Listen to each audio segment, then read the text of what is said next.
Well, welcome to our Cultural Talk Story series. My name is Jose Barzola from the Mountain Super Peace at the University of Hawaii, Manoa. Our talk story today is on Ike Kupuna Mentoring through the Aloha Response, storytelling and story listening with Pualani Enos and moderated by myself. Thank you for joining us today to learn about indigenous communities near and far and the lessons and knowledge that we can take from them as we move forward in life. Thank you for joining us to learn about Pualani Enos, JD, who's the owner of Kaulia Creates, LLC, who will share stories of her journey in the practice of the Aloha Spirit and the Hawaiian sources who have shaped her leadership, mentoring, and teaching practices. Her storytelling will begin by sharing her invitation into informal introduction to the teachings of Aunti Pilahi Paki from Pono Shim and the founder of the Higher Skills Academy. A little more information about Pualani Enos, who has a passion for her place and her people, feels her purpose to utilize her 30 years of cross-sector work as an attorney, researcher, educator, community collaborator, and organizer to provide a backbone support to small businesses, government, and nonprofit leaders in Hawaii. She supports their work as creatives to realize the positive change they envision by turning theory into practice, using systems thinking, design processes, impact network, and social action research frameworks. She relies on indigenous thinking and practices to support leaders to adapt and evolve in how they manage to change. Thank you so much for being here today. And it's really an honor to have you here today, Pualani. I'm gonna turn it over to you to get us started, and I'm here to support you as needed. Okay. So mahalo to Jose and the Matsunaga Institute for taking a chance on me. We met earlier this year and I'll be teaching at the Matsunaga Center this summer, my first class on the Aloha Response. So, and then he offered this chance. So, and I am so grateful for who is on this call. Whoever is here today is who is meant to be here. So I am just so happy to see who is. And aloha kainoa, how are you? Please feel free to jump in, folks, whenever the spirit moves you. So Jose, if we can just start with my slides. So today I am inviting you to take a journey with me of my experiences since coming back to Hawaii as a Hawaiian woman who had never before, been to Hawaii until I actually met Aunti Nanife. So I'm going to introduce myself in a Hawaiian way, which I learned from Dr. Ku Kahakalau.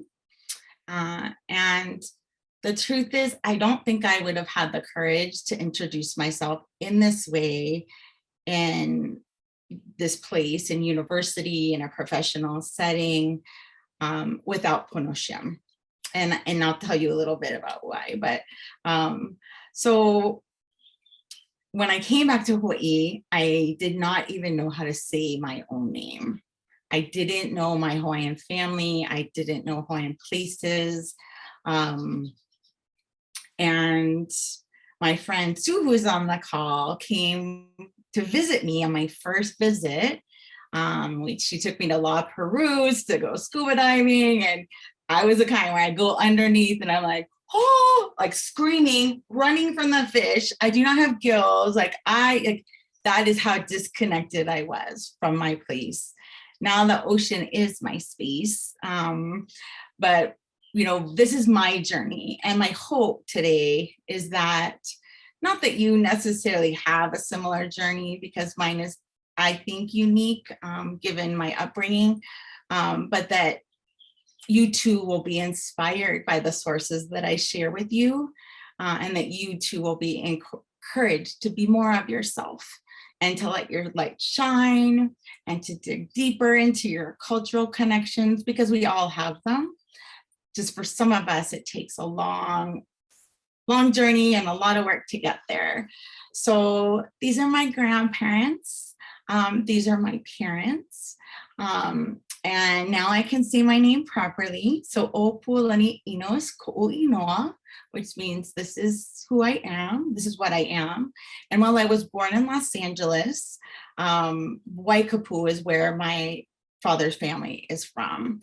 And this is a photo of Kalo. So Waikapu is part of Navai'eha on Maui, and it's on the west side.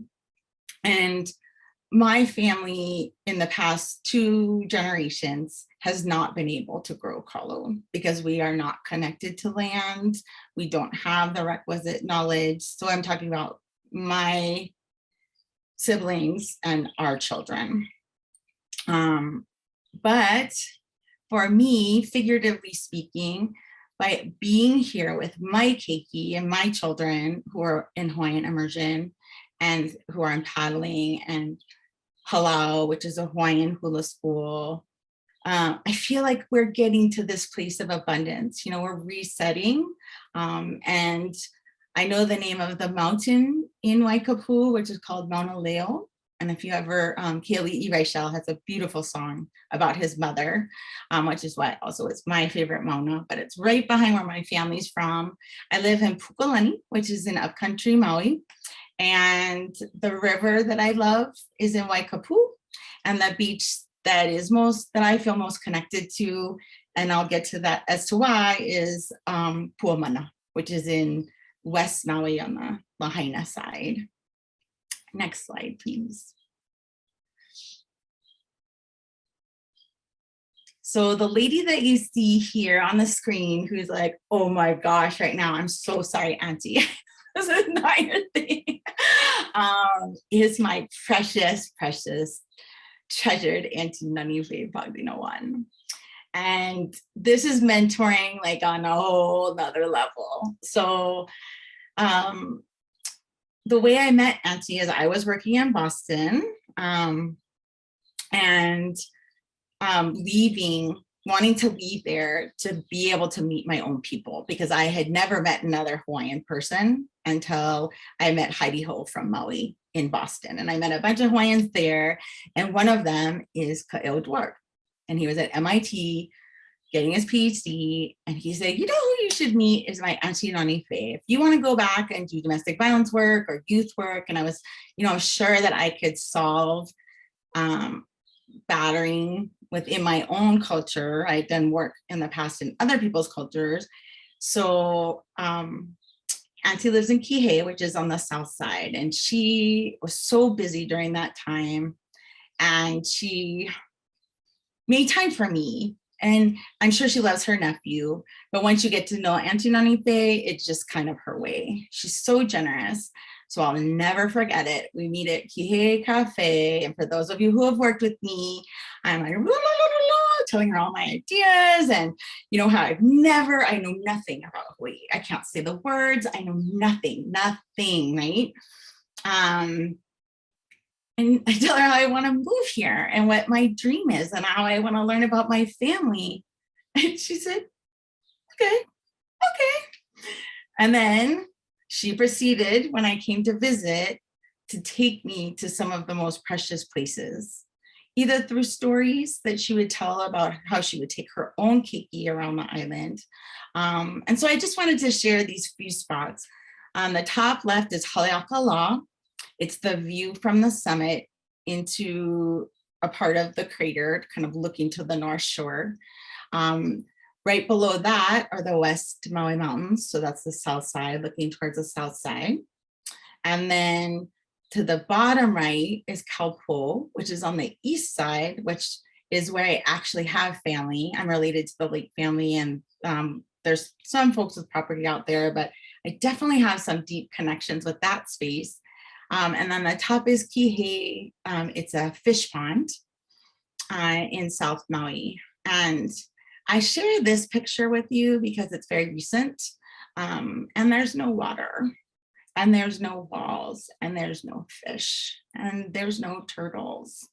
And the last turtle I saw here was kind of wrapped around a net and fishing line, and someone had to try and come save it. And Maui's gotten so overpopulated, but I can see these things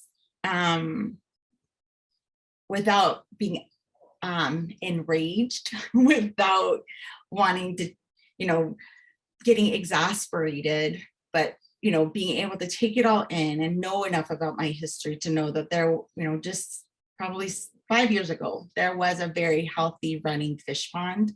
And that's a way to tell myself, like, Pualani, you better get on it because this is a problem for your place. And this is a treasure place for me because Auntie Nanife would take me here when I was very upset about not being able to solve problems, about not being able to make enough movement around injustice. We would go plunge right in the area next. We would pray and we would plunge. And she taught me, if any of you would like to use this method, just to scream, to get out all that anger, all of that unrest. And I wanted to read an Olelo no Iao. Mary Kavena Pukui is someone who captured a lot of thoughts so that can help us think through. And one of the Olelo no Iao is Ea no kahi koe o ka muamua. And it's said when offering a small space or seat to a friend when every other place is occupied. And it describes a time when Pa'o was leaving from Kahiki, which is Tahiti, to come to Hawaii, and a priest, Makua Kaumana, called out asking to come along. He was offered the only available space, the sharp point at the stern of the canoe. And I share this olelo with you because without perpetuating what's been captured about our culture, it will not continue to exist.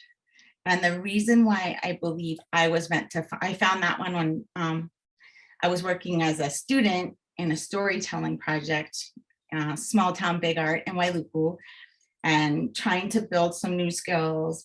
And the reason why it reminds me of Auntie is she had so many other people who needed her time and wanted her time throughout her life. She's a hot commodity for sure. And I'm someone who needed a lot of help. But this lady would walk me around Kihei at 4:30 in the morning to see the moon, to see the stars through Hawaiian lens. I mean, that's a commitment, right? And we've been connected ever since. So 3 quotes that I wanted to share with you. We can remove the bars that imprison us. Forever learners, trial and information. Always question, but never doubt yourself. And the one that helps me the most is, I'll never forget it. We're in Kahului getting coffee at Maui Coffee Roasters. And she said, Pualani, what other people think about you is none of your business. And I was like, right? And so whenever I'm getting all stressed out and freaked out about not pleasing other people, I try and channel Auntie. So thank you so much for listening, Auntie. I don't know if there's anything you want to say before I move on, but yeah. Oh, I didn't know what to expect. Oh my gosh. I can't even remember all those years back. I just do what's in front of me. No, I love you with all my might, Pualani. It's a two-way. It is never a one-way. It's never a one-way. It's always whoever you're dealing with, then it's a give and take. Otherwise, you're just going one way. No, it's a give and take. I learned a lot from you, and I'm still learning. Lifelong journey. Thank you for saying. And that is the greatest gift, which I hope that I will hit and which I hope that I will do is it is about an exchange, which has always been hard for me. So thank you so much, Auntie. And anything else you want to pop in, feel free. Okay. Mahalo nui. So next slide, please. So I am kind of going to take you in my story the way Auntie took me. It's like a meandering, not a linear process. So I hope you can be patient with me, but you'll definitely feel for my mentors for sure, right? So anyway, okay. So I made my way back to Hawaii and I got to work with Auntie Ulu, Kanaka Ole Garmin. And she was the first one to kind of introduce me to Oli and different Hawaiian beliefs. I was working for UH Manoa in the School of Social Work. And then through her, I met John Keola, Maka'aina na Kalahui o Pualani Kamehameha e Kolu Lake. And it turns out that I'm actually related to him. And as a kupuna, I think, guided me through Auntie Ulu. She just said, you have to find someone on Maui. It doesn't make sense for you to try and learn outside of halau or outside of paddling or other things on Hawaii Island. You live on Maui, and that's where you want to connect. So I was lucky enough to be part of Papa Lake's halau, his kids' halau, Kumasisi Lake Farm and Kupono Aimolitau. And I didn't know yet, but I found out later that Aunti Pilahi Paki is part of that hula lineage and part of our source knowledge. But the only way I could have participated in hula and learning oli is because Auntie Nani Faye took care of my daughter. So I think sometimes we forget when we're in our business mode that people have people to take care of. And in this case, it was my Kiki. My children, people have, relatives, they have siblings, they have dogs or animals or horses or things that they love that are alive that need their attention as well, which limit their ability to access connection and time for themselves.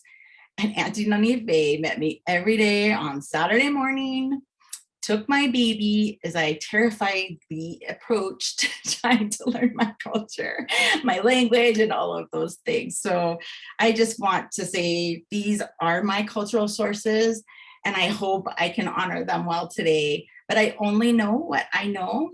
So if it conflicts with what you're thinking, I want to also say a Hawaiian value is knowledge comes from many different schools. And so it may be that, my limits or what you may see or hear today is because I only know what I know and I'm still learning. Next slide, please.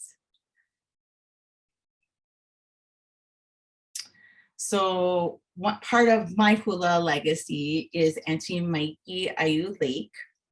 And I just wanted to, she has this beautiful book called Hula is Life. And I had to save up for it because when I first went to find it, it was like $800 and not within my budget. And I finally, after many years, was able to find and be able to afford it. But this is a quote, which is really, if you could just kind of keep it in your mind as we're going through, hula is life. Dancers have a gift of making magic. The hula community jointly can make such beauty, such magic. It is responsibility. When you express goodness and truth, it destroys unkindness and rudeness. It doesn't allow them to root. Adults more than ever need to develop their spirituality. The body and mind won't be well if the spirit is sick. Our minds are boggled with growth, yet rest is also needed. So this is a representation of Hawaiians exchanging breath.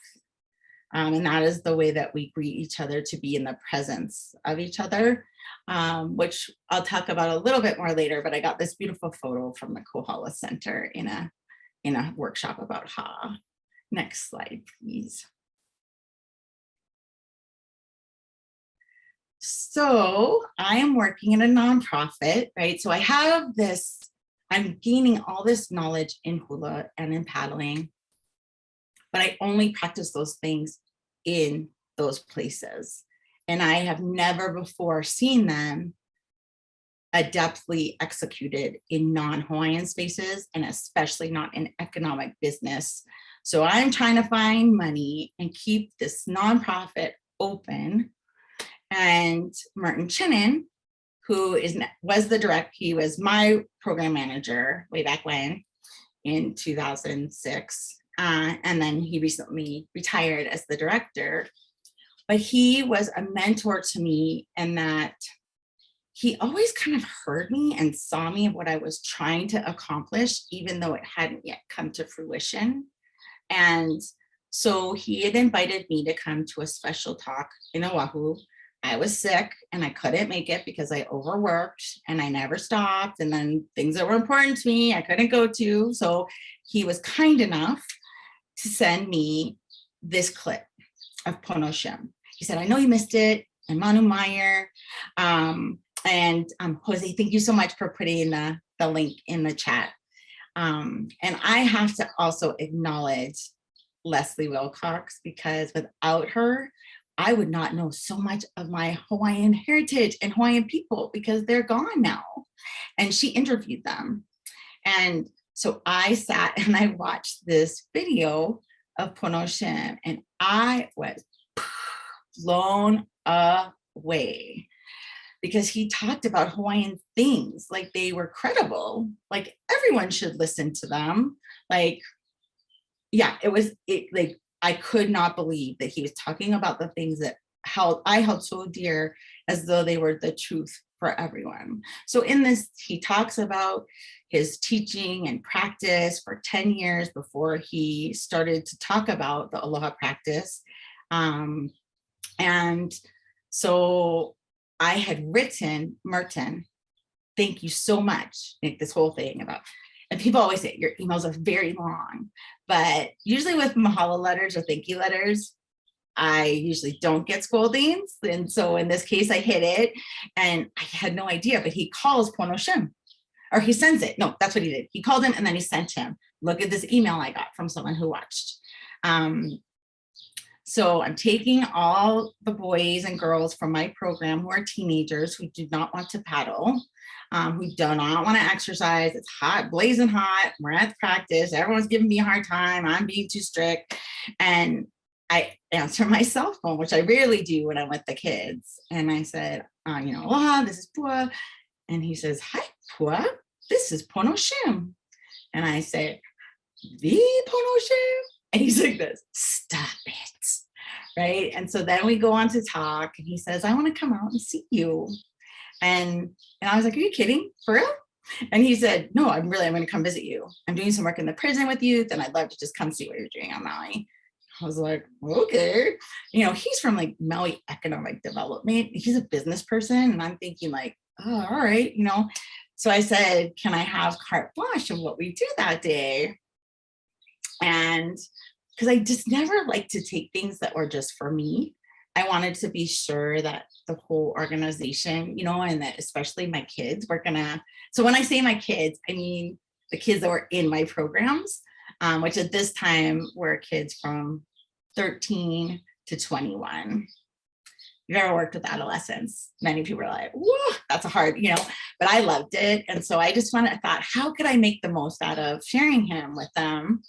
And so he came to Maui and we went paddling. And so, Pono had paddled, and he had danced hula, and he knew that I was making them all dance hula, which also they love, but love to hate also. And he was just so fabulous. He allowed them to be leaders. He allowed them and he trusted them to take them out in a 400-pound boat. And then he sat and he told stories, but then he listened to stories. So, Pono Shim is known as a storyteller, and he's a fabulous storyteller. So much so that when I was writing the title for this talk, I was like, I hope people don't think I'm like him, because I'm not. But for me as my mentor, and this is the kind of, I think, what I'd like to share today, which has been so important, is he was a fabulous listener. And throughout my time with him, and even now, when I need him and I just needed to talk, he would just let me talk. There were no parameters, no like you have 5 minutes, no like get to the point. And that I've only had one other relationship like that in Boston, where it was someone superior to me and we were trying to work things out, but they weren't paid, right, to be my supervisor. So I guess one of the points that I hope I can replicate is that kind of open listening. And then he would ask questions. So he's in Maui with me, and one thing I would like to leave you with is he said to me, nothing happens by coincidence, nothing. Because after we went paddling, I took him into Wailuku town, I showed him the Maui Historical Society, Bailey House Museum, and then we were walking to Native Intelligence. And he knew I wasn't paying attention. So I'm like, yeah. Mm-hmm. He's like, no, I'm serious. Nothing happens by coincidence. And I hope my talk today will show you everything is so interrelated if you're open and empty. So next slide, please.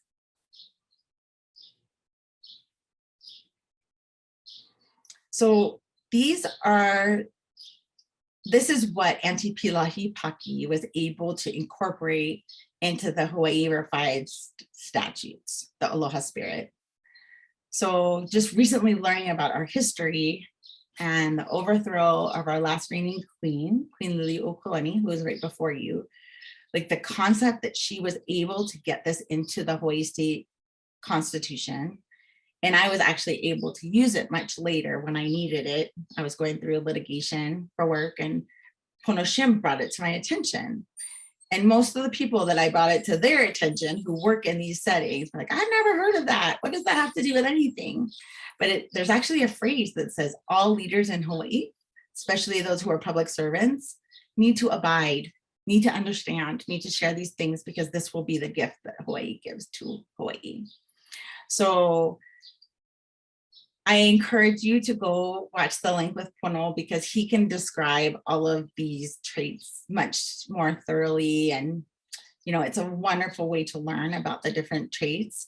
And Leslie Wilcox also has other folks who talk about our culture. So akahai, kindness expressed with tenderness and grace.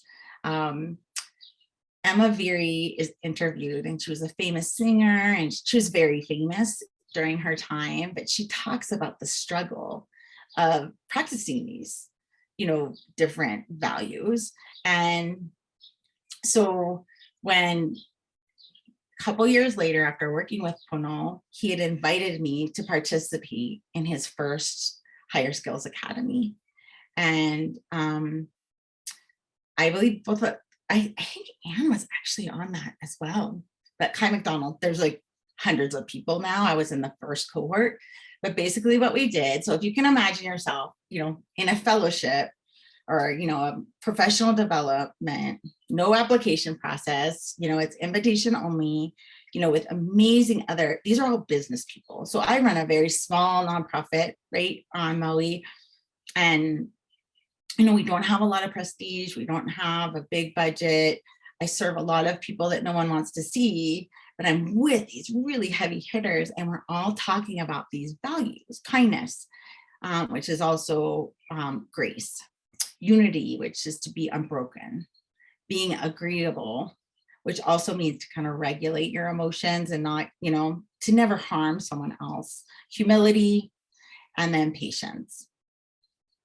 So if you, as you're listening to me, I would say all of my mentors, and I have been so blessed with cultural practitioners, they really do practice these things. A lot of times the only Hawaiians you'll see are people who are angry or shouting, or people who are getting arrested, or people who are homeless.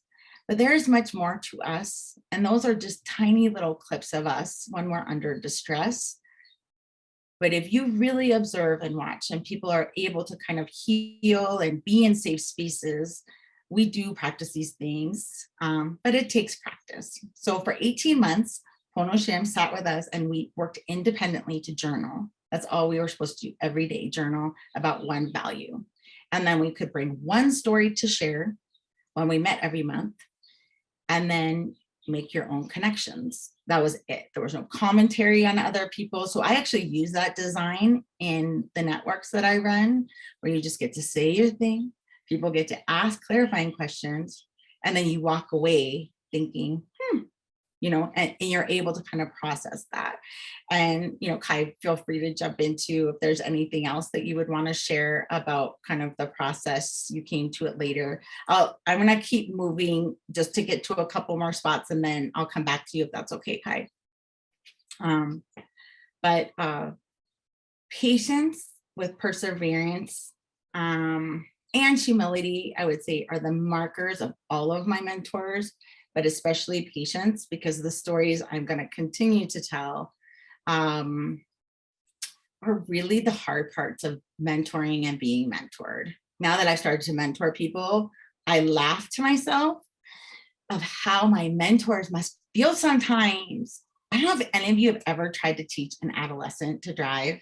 And I don't mean the kind of adolescent that's been driving on their dad's farm forever, or someone who's super good at driving. I mean, someone with like too much sensory stuff, you know, flying a kite because they're thinking about other things. Like, that's like me. And now I'm teaching my daughter to drive. And it's so frustrating because you could die. You could die in that vehicle, right? So I laugh to myself. So just know, all of my mentors, there were so many times when it's already stuff they had told me. Like, there are things I should know, but because no one else is doing it, because I don't have that practice yet, it was just, I would make mistake after mistake. I would be resistant. I would only half listen. So mentoring me is like a thing for sure. But I would say for everyone, if we just don't give up on each other, if we have that kind of and I think if we appreciate the getting as well, and then learning, you know, all of this aloha is an exchange, and that's, we touched upon it earlier, but now, you know, as an older person, as more experienced, being able to hear people like Auntie Nani Faye or, you know, Mel or Jim say anything that I have actually taught them, it just feels like such a victory and feels so good to know that I'm giving back to. Next slide, please. So these are two sources that Pono shared with me that I did not know about. And I always think I didn't know about it because I didn't grow up in Hawaii and I was so disconnected. But I actually think there's a lot of people who don't know about it who were raised in Hawaii. So I just wanted to share this with you. And he would bring it up at different times. So, you know, this is a person who lost the kingdom in her eyes. I heard a story where she would go and, to the graves of the other ali'i, you know, the ali'i before her, to apologize. But this is her quote: "You must never cease to act because you fear you may fail." And that has always been, even though I charge a lot, I think it limits me and I think it limits others. And it's interesting because another person that Pono suggested early on is Brene Brown, The Gift of Imperfection. Because he said one of my problems was I was often not valuing myself and alohaing myself, which is, I'm sure for you people on the call, resonate. You know, it's hard to value and just keep picking and weakness. But then the more I study leadership, the more I realize that's the thing, right? It's so, in Brene Brown's Dare to Lead, which was written much later, she talks about armored leadership and daring leadership. And I'll just talk, there's probably, you know, 15 traits that she talks about between armored leadership and daring leadership. But the one that I'll focus on is being a learner and getting it right versus being a knower and being right. Because when I first came to Hawaii as a leader, you know, I was an attorney, I had worked for university, but oftentimes when someone would ask me about something, I would say, I do not know, I don't know. And my staff would be livid. They'd be like, why are you saying you don't know? Already it's bad enough people think we don't know. I was like, but I don't know, right? And then I also recognize a trait within Hawaii, which actually is quite universal. It was easier for me to see because of my lack of familiarity with its place. Then there's sometimes when you act like you don't know, but really what you're saying is you disagree, right? So that's another. So this is really about being a learner, but also getting it right. And Pono told a story once to me when I was struggling about kind of pushing people and disrupting and not feeling belonging. You know, I really wanted to belong when I came to Hawaii. I wanted to be a part of things and accepted, but I was not Hawaiian enough for so many. I was too Hawaiian for other people. And finally, I came to realize, with the help from a lot of people, like I'm meant to be where I'm meant to be. So he mentions being in a business meeting with some of the most important and influential people in Hawaii. And they're all bankers, and government, from all different sectors, big business. And he says he's leading the meeting, and he says, I'm going to ask everyone to put down their weapons and take off your shields for this meeting. And if you can't do that, there's the door. And I was like, what? You said that? And he'd always laugh at me because I'd ask him several times, like, did you really say that? He said, yes, I did. Did you really? What did they do? And I think if you ever want to look, it's page 76 and 77 of her book. It's basically all the traits of armored leadership are what exist in this world now. And it does not create oneness. It does not work towards unbrokenness. It keeps us kind of in our spaces. And then what she argues for is daring leadership, which is what my mentors have all taught me, which is modeling clarity, kindness, and hope, making contributions and taking risks, but most importantly, using power to and power within rather than power over. And the oneness that Aunti Pilahi is talking about is referenced in the Queen's quote. And Pono had to tell me a few different times because I wasn't getting it. But when she says to gain the kingdom of heaven is to bear what is not said, to see what cannot be seen, and to know the unknowable, that is aloha. All things in this world are two. In heaven, there is but one. Aunti Pilahi Paki told Pono, she's not meaning to wait until you get to heaven for there to be one. She's saying this world is, filled with sides and fractures. And for us to have heaven on earth, meaning, happiness, thriving, that we all need to make things one. And later he did a podcast, which still exists, called Above the Sides.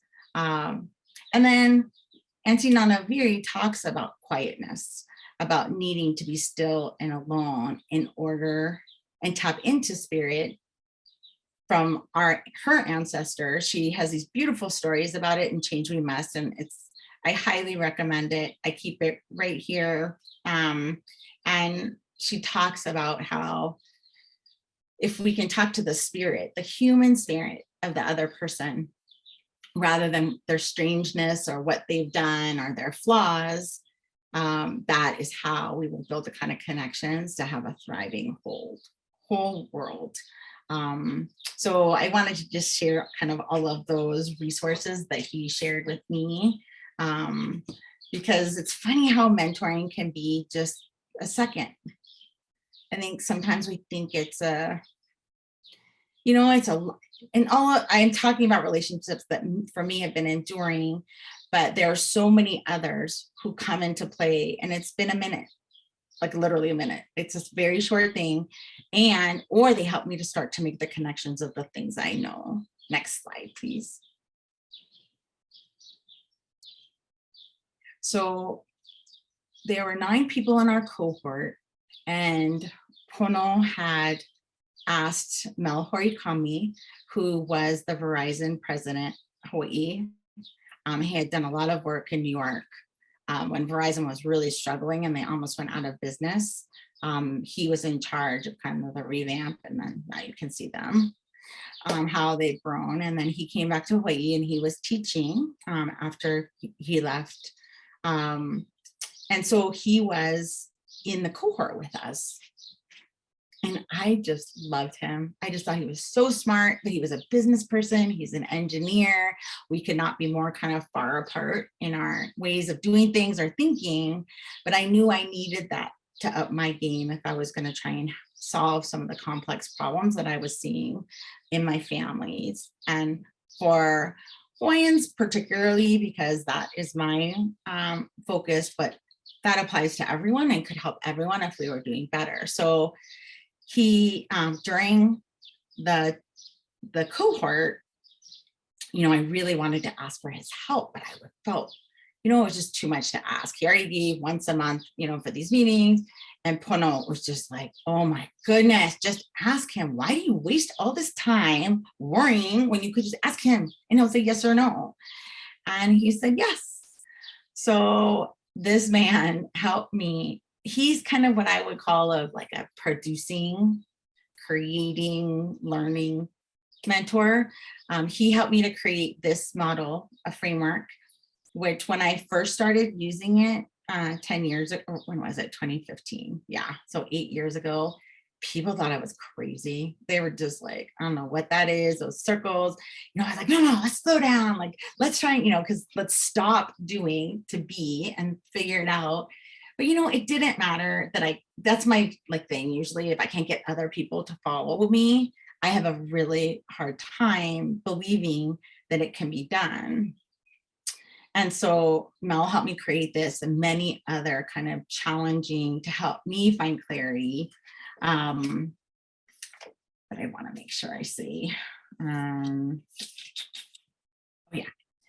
So Pono once said to me when we were talking to a big group of kids who were, the kids that I work with, they had love-hate relationship with me because I was constantly trying to push them to want more, to do more, to try more, to explore.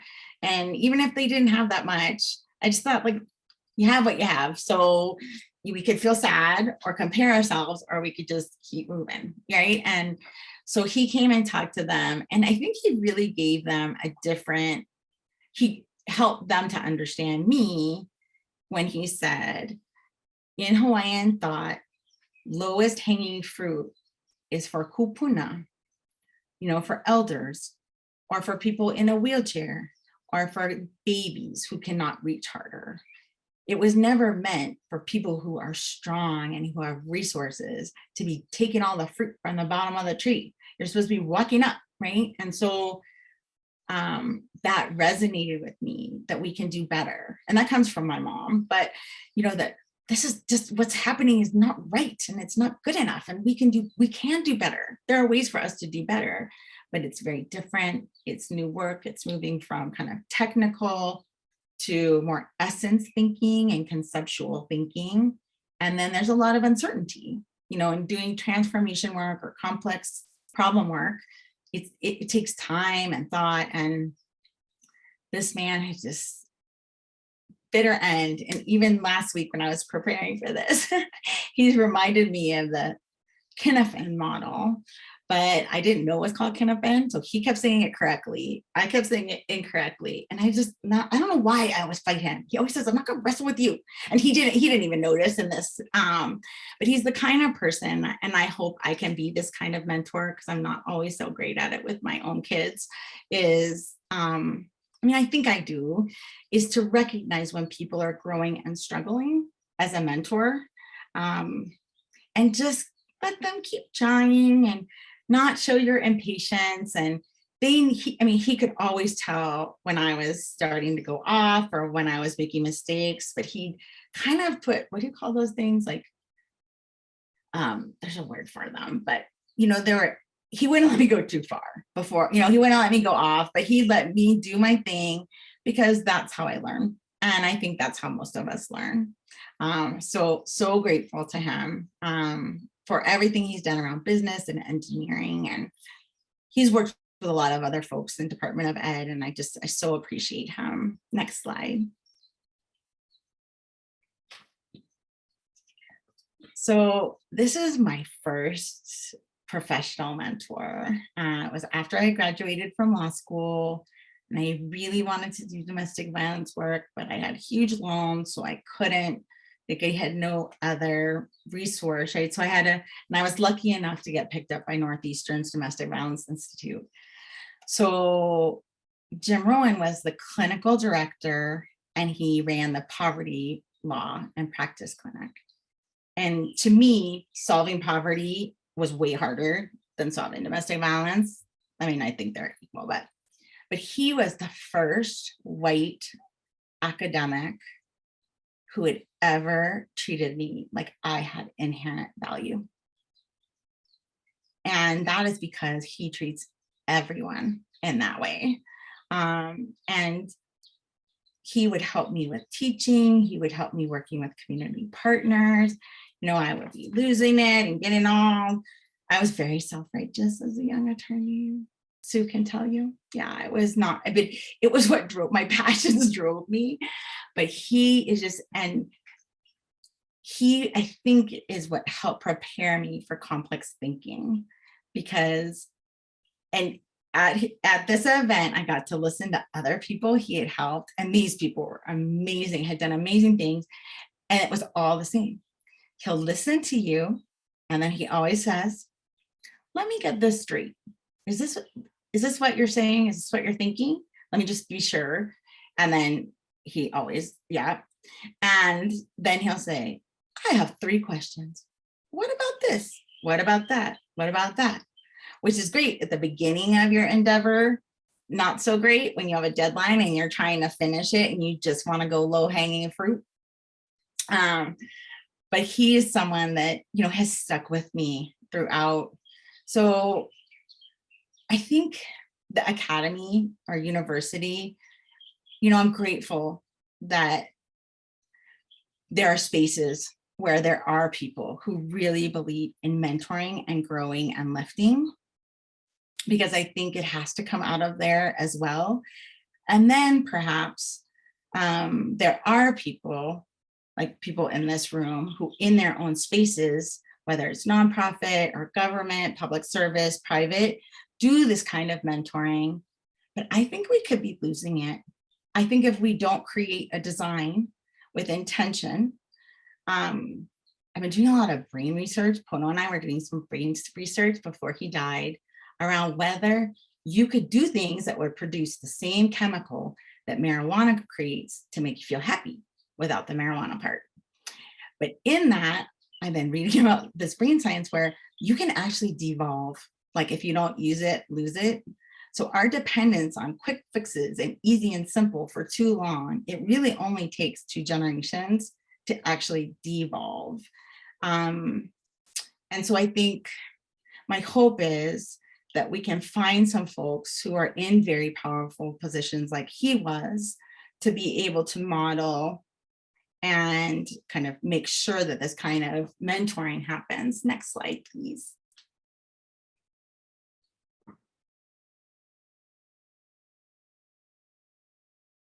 Oh, one, yeah. So luckily, in all my preparing, I found this workshop, and Jose will put it into the link. But it was really because I was trying to find Professor Vakalahi's work, because I ordered her book. I was working at Papa'olakahi with Sherry Daniel. She gave me an opportunity to do some research and writing work that I wanted to do in a very short stint. And during it, she introduced me to Halai Valu, who is a professor at Hawaii Pacific. And then I also got to meet Michael because I went to DC with Papa'olakahi. So I got to think. So I think some of our colleagues can be peer mentors by just connecting us to resources and helping us to get to that next step. But for any of you who are interested in mentoring, this is really set in a social work setting, and talks about university. But I'm convinced that it doesn't have to be just for women, and it doesn't just have to be in university, but this is a great place to start. And my experience has been this, and I hope that I can find a way to make this true for other generations coming up, that mentoring is often linked to relationship building. We can think of mentoring as a network of interconnected relationships, much like the life system of a forest. As these relationships grow, they are intertwined, pulling from the roots, supported by existing growth, and gaining strength from the life created with each new branch. Together, they provide a forest of support, protecting and nurturing new growth. The branches, which can lead in many directions, interconnect and build strength as they link to other branches and other trees. From new growth, new mentors emerge. So there's more about that, but they call it lifting while we climb. And it reminds me so much of a koa tree. So in one of my fellowships, Ka'ipu Kukui, we went up to Waikamari Forest up in Haleakala, and I'm like not a hiker. Like I'm not a like scuba diver. I'm really not a hiker. But I was just mesmerized. You had these huge pine trees that were brought in to replace some of the trees that were taken out. But now they're just huge and they're big and dark and they create a lot of shade underneath them and a lot of pine needles so nothing can grow. But then you have the koas, and underneath the koa, there's a very careful, like, intricate ecosystem to help native plants grow, all different kinds of native plants. And then when they're all together, the birds come and the bees, and it took me a long time to learn all this. But my point being, I'm a little bit worried that we have like a pine tree model of building leadership and for our next generations, when really we should have a koa model and this forest model that Hawaii Value talks about in her book. So if you want to see, it's a great video too, if you want to check that one out. Next slide. So over the weekend, I got a lomi, which is a massage. I don't know about you folks, but I have a terrible habit. Whenever something's good for me, I try and think about all the reasons why I really don't have time to do that. But this time, my husband was like, "You're going, I'll take, our daughter to go drive," which is like triple score, right? So, and at the end of my lomi, we were talking about as a child, how we can be more open. Because I worry about myself, I guess. I worry about as a mentor that maybe I'm too jaded. Maybe all the ways I think of my experiences, I'm actually going to taint these poor younger people and not help them. But I think there is something about looking backward and learning from experiences. But Fina said to me, "I love being around kids because they're so open that they can help me see things in a different way." So this is my baby, who's no longer a baby. And this was during COVID, and there were a lot of issues around his health. And we decided to do this 10K, even though neither of us were prepared, because my sister and her kids, like in the stroller, were doing the 10K. And that boy did the whole, like, 13 miles or whatever it is. And no, I drove him half, he did the other half. But at some point he dropped his shoes because he loves to go barefoot, and we had to go find them. But between the time I got to spend with my nephew and niece and my sister and him, that he got to spend, just with my sister, and then the time we spent, this is a kalo growing out, like, out of the concrete. Like, it's hard to grow kalo, as I talked about before.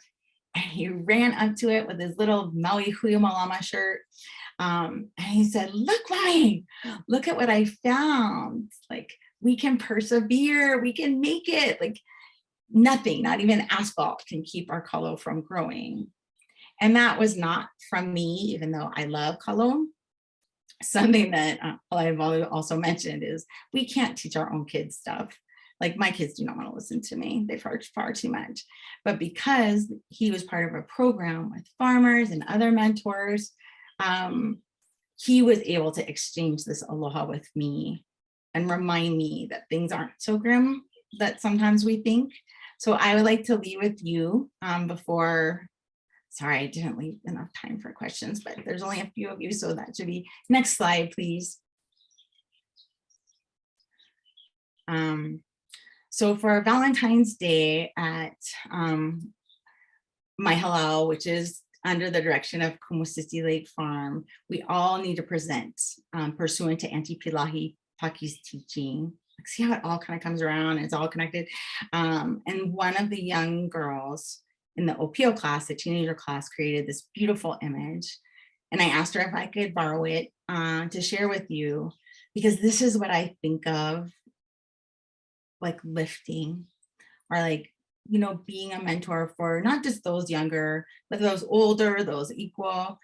And then my mom passed a few years ago, and grief is a very challenging thing. It makes you act very cuckoo. And I think that mentoring, we can also help each other with loss and disappointment. And I know that is certainly true for me. But I wanted to share this quote with you. I put it in my tea leaf that I was finally able to grow in my backyard. Courage does not always roar. Sometimes courage is the quiet voice at the end of the day saying, "I will try again tomorrow." So thank you so much for sharing your hour with me. I really appreciate your listening and can open up for questions. You can put my contact information in the chat. And if there's anything I've said that didn't hit you, like you're just like, and you would like to share it with me, please don't hesitate to reach out. I'm always wanting to know how not to try and spread my message without harming anyone. So I hope you enjoyed it. I hope you found something of value, and thank you.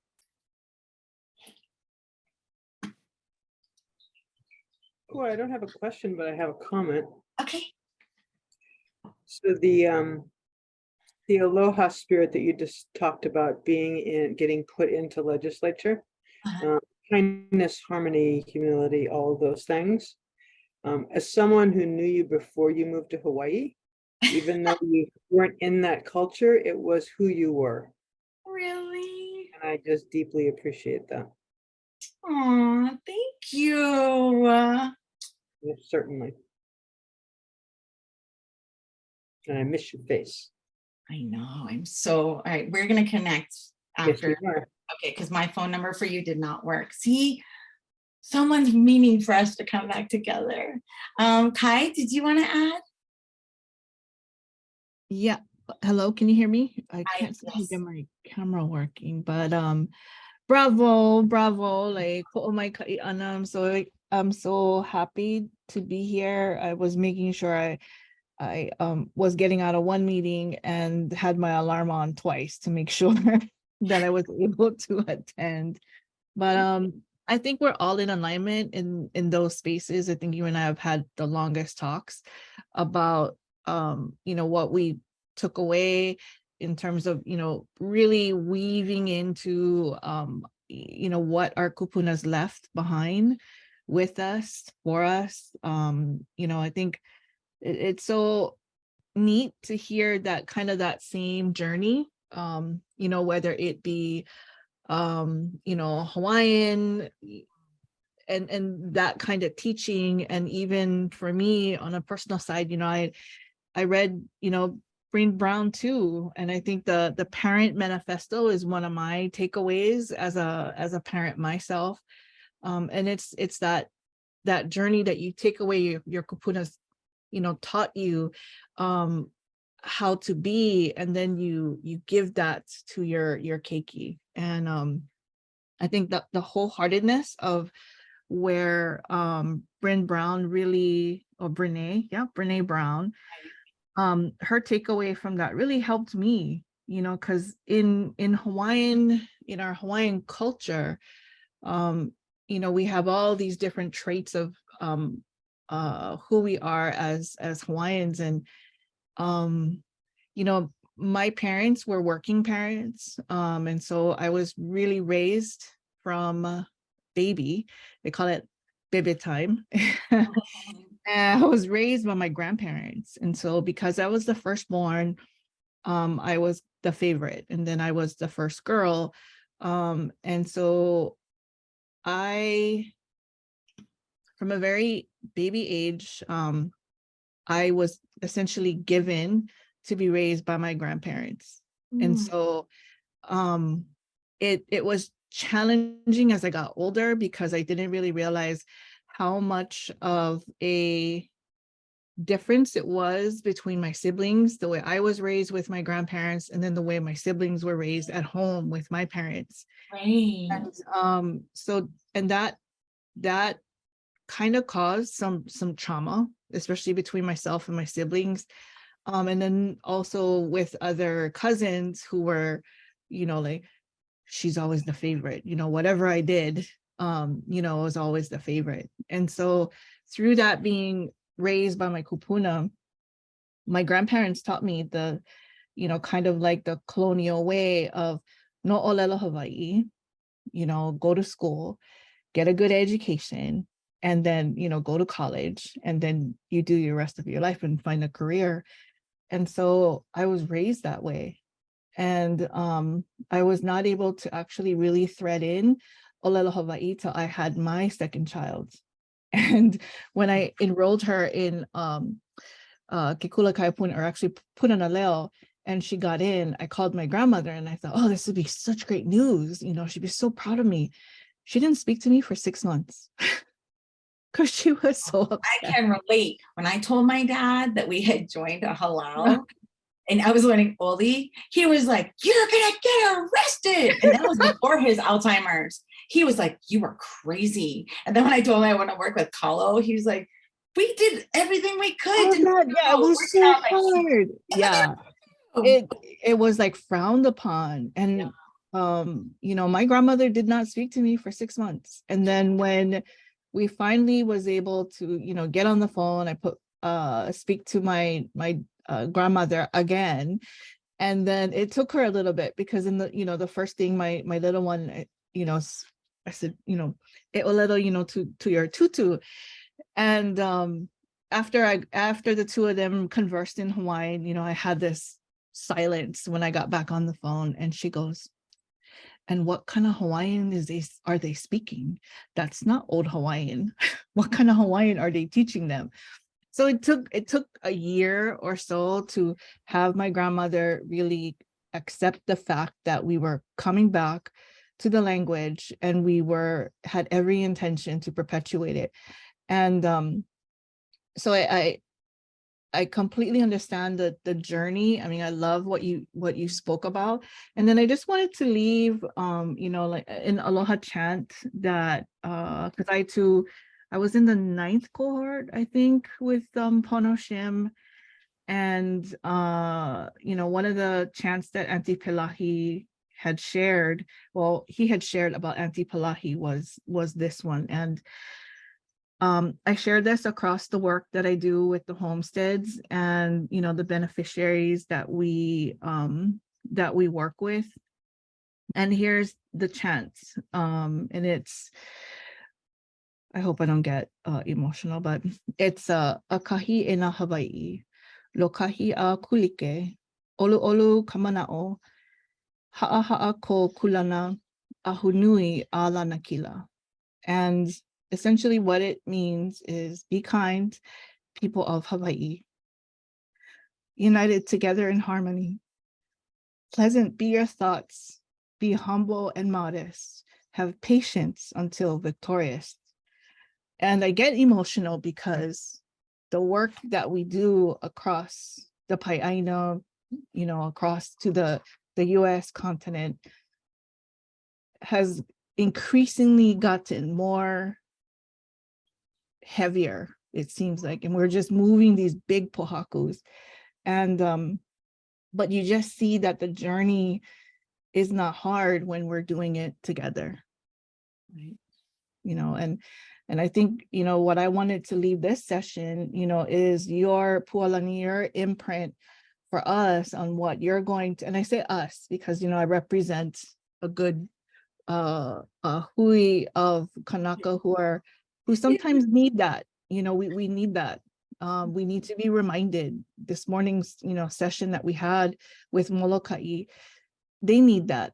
And we talked about bringing that cultural practices and incorporating them in the different styles of meetings that we are going to hold in the next 6 months. So this is all timing, and we talked about timing together. And I just, you know, hope that we can keep you close to our hui, because at some point I know that we're going to need training like this, because a lot of times I'm finding in those circles that, which blows me away, is that do we really have to start reteaching Kuleana again?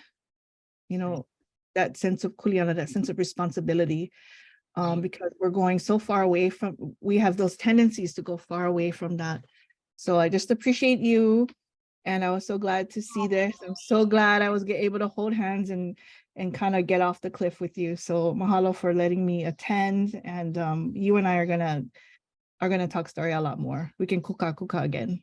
Right. And I appreciate the backstory with Kai is as soon as I got Jose's flyer, I panicked and I was like, who am I to be talking about this? Who am I to be talking? And Kai, after 2 years of us not, pops on my phone. like as I'm reading, and I was like, oh, and I had no idea she was in Pono Shim's cohort. And I believe it was him saying to me, if not you, who? And stop it.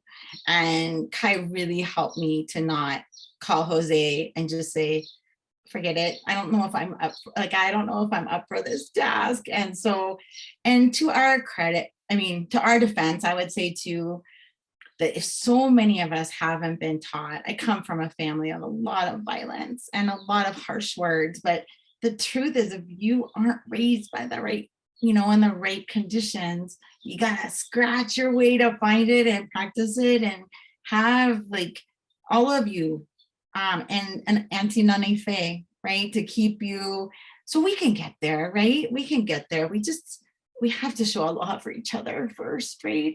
What do you think, Auntie? We just want to just add is that, you know, we cannot go out and save the world. You have to start with yourself. Yeah. Then that's not fair to who you're working with. And like Auntie Pualani Burgess from Waianae, the last healing circle I took from her about 6 months ago, lifelong journey. Instead of life, I always said lifelong learning, but lifelong journey. And then when you go to your hulihia, you know, what are you gonna, where you going in the bottom? What do you have to put in? What do you take out to start another new life? I'm in another hulihia too. That's why I'm over here living with my daughter. I miss Maui. However, I'm in my hulihia. Things are happening to me. And okay, where is Nani Faye? What's happening? And I'm still involved with, you know, women's issues, domestic violence, sexual assault, trafficking. That's my passion. And there's a beautiful story where Auntie Nani Faye does talk about it on the Small Town Big Art. But Auntie Nani Faye introduced me to Auntie Pualani Burgess in her, a long time ago, invited me to a group. And I'm so glad you mentioned her name, because she has some beautiful videos online, and she is such an example of so olu. Like, she's talking about the hardest, most terrible things, but she does it with like this beautifully soft, gentle voice. And I like that, Auntie. Auntie always leading by example, so we can't get away with anything. Whenever we want to take a shortcut, you're like, huh?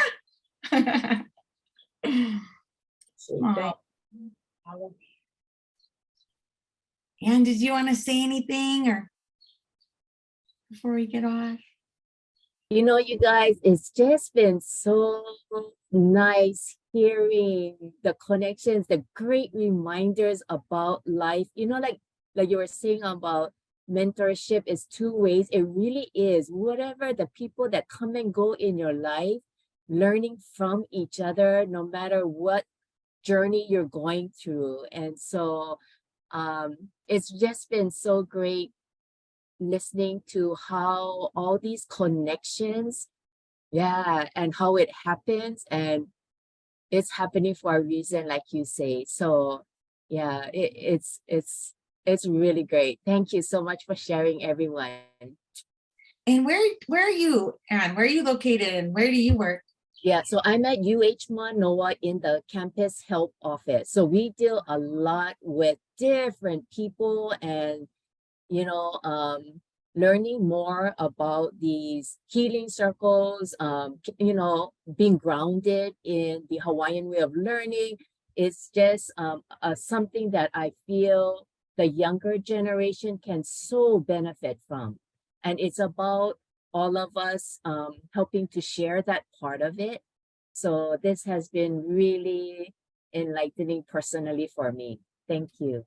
So glad. Thank you for the work you do. You do not do easy work. Woo! Yeah. So thank you.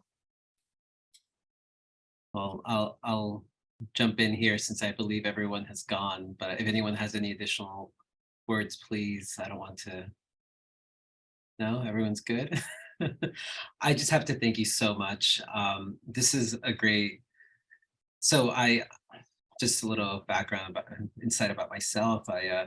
Being a first generation and being an immigrant myself, mentoring isn't something that was really talked about. As I reflect upon it, I can kind of pinpoint specific folks that, I found they were good mentors. And I really love how you talked about it doesn't have to be someone that's with you for a long journey. It's almost as though it's like a race. It doesn't have to be that fast, but there's different folks that even if they don't know each other, they may be, kindred spirits that passing you on of like, for that moment in time, that is what I needed, and that provided me the guidance. And I can't help but from time to time just reflect upon my own, how did I get to where I am right now? And all the people that allowed me to uplifted me throughout the process. So thank you for just putting a spotlight on the importance of mentoring. And it is beautiful also the community that it additionally builds, through Pono and just the folks that he connected with. And so even if there's people that have been mentored by him that you've never met, you already have some common grounds, a very shared special experience that it's almost like having family you never knew you had. And I think that's really beautiful. And I just thank you. This is just a very great, enriching conversation today. So thank you for allowing us to learn, about your journey, about your community. I appreciate your experiences, your kindness, and your leadership is just, there's a lot to process. And I hope that your students in your class that you'll be teaching will feel, connected to this. And if anything, they can always, you can offer this talk story for them as part of their homework. I can't wait.